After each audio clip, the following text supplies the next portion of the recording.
La cour de l'école de jour, le Griffon, est l'un des endroits où les jeunes aiment passer leur soirée. Parfois, il y a du bruit et des déchets laissés sur place. Avec les nouveaux travailleurs sociaux, la situation devrait s'améliorer. On a commencé notre travail hier. Et ça fait quelques semaines qu'on va à la rencontre des jeunes. Et notre mission, c'est surtout d'aller à la rencontre des jeunes, les sensibiliser, faire de la prévention. Donc on a déjà eu une première rencontre où le maire il est venu à la rencontre des jeunes, je veux dire. La plupart des jeunes ne veulent pas apparaître devant la caméra ou donner des interviews sous leur véritable identité. Mais quelques-uns sont prêts à commenter la situation. Puis ce qui s'est passé le 31, là, ma foi, il est arrivé ce qui est arrivé, hein, on va pas vous mentir. Hein. C'est le truc où il n'y a rien ici, c'est le problème, c'est ce qu'il n'y a rien. On va tout en revenir à la même chose. Ici à Saint-Imier, il n'y a rien pour les jeunes, vraiment rien. Puis le problème, c'est quand on fait rien, on est en groupe, ça part en couille, comme on dit ici en jeune, ça part en couille. Il sera bientôt 10 heures et les jeunes ne seront plus autorisés à séjourner au Griffon. Un règlement strict qui suscite la compréhension chez les jeunes. On est des jeunes, on aime sortir jusqu'à tard. Et voilà, je trouve qu'en plus interdire les seuls endroits où on a soi-disant le droit de sortir, parce que c'est un peu les seuls endroits où on peut se réunir, être entre nous, etc. Et bah, c'est les endroits qu'on nous interdit, donc voilà quoi. Je trouve ça un peu dommage. Vous êtes dangereux? Non, on n'est pas du tout dangereux, on est même trop sympathique. On dit tout le temps bonjour, eux ils nous répondent pas, mais on leur dit quand même. Qu'est-ce que vous attendez de la commune en fait? Bah, j'attends de la commune qu'ils nous trouvent des locaux ou quelque chose à faire parce que je trouve que bah, ici à Saint-Imier, il n'y a vraiment rien à faire pour nous. Ce qu'il faudrait, c'est un truc pour le sport. C'est juste ça. Un truc pour où on puisse se défouler, un petit local où on peut écrire. Parce qu'il y a beaucoup de jeunes qui font beaucoup de trucs. Hein. Ici, comme vous pouvez voir. Bonsoir.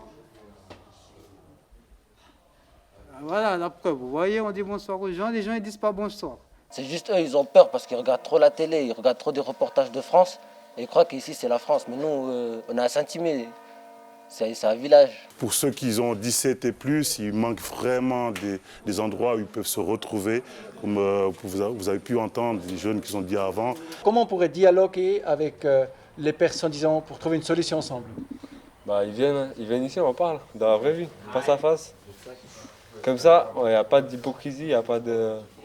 On parle face à face et on trouve des solutions comme ça. Il y a des racistes souvent et ils jugent un peu trop vite, juste par la couleur de peau. Pour l'assistant social Neves Esteves, la première étape consiste à écrire une lettre au maire de Saint-Imier avec les jeunes qui doit servir de base à une réunion avec le conseil municipal. L'opinion des habitants de Saint-Imier sur cette situation délicate est variée. Nous aussi, à l'époque, on était jeunes, on était sur l'esplanade, on a foutu la merde. Ce qui crée problème, principalement, c'est le bruit. Après 10 heures, ils font du bruit et puis ça, c'est chiant. Et c'est normal, t'as une maman qui pose ses enfants avec son papa et puis genre, ils veulent aller au travail le lendemain, c'est normal que s'ils foutent du gros son à 1h du matin, ben, ça fait chier. Sinon, après, les déchets, ben, c'est pas le top. Mais sinon, voilà, jeunesse se fait quand même. Il faut bien qu'ils sortent, il faut bien qu'ils se retrouvent. Et puis le côté social, à cet âge-là, c'est super important. Moi, je pense que par rapport à l'esplanade, à partir de 22h, qu'ils aient tout fermé, je trouve que c'est pas mal. Parce que moi, j'habite à côté, il y a beaucoup de résonance en plus dans ma rue. Et c'est vrai que ça m'arrivait des fois de me faire réveiller par du bruit. Des fois, ils faisaient des tours en scooter, ou voilà, tout ça. Donc pour moi, depuis qu'ils ont arrêté de sortir après 22h, c'est vrai que je peux dormir tranquille. Donc moi j'ai trouvé ça plutôt bien, mais c'est uniquement par rapport à mon cas personnel. La gérante de l'Espace Noir pense qu'il est temps de trouver une solution durable pour les jeunes.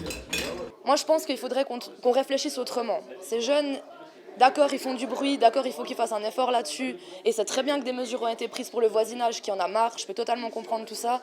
Mais ils doivent absolument avoir un lieu à eux qui peuvent investir. Pour moi, c'est le plus important en fait. Il faut qu'ils aient un lieu à eux. Et on est conscient que ça peut coûter de l'argent, mais c'est quand même un problème d'intérêt public. Les travailleurs sociaux ont maintenant 3 mois pour construire un pont entre les jeunes et les autorités. Le début semble avoir été réussi. À 11h, c'est le calme à l'école de jour Le Griffon.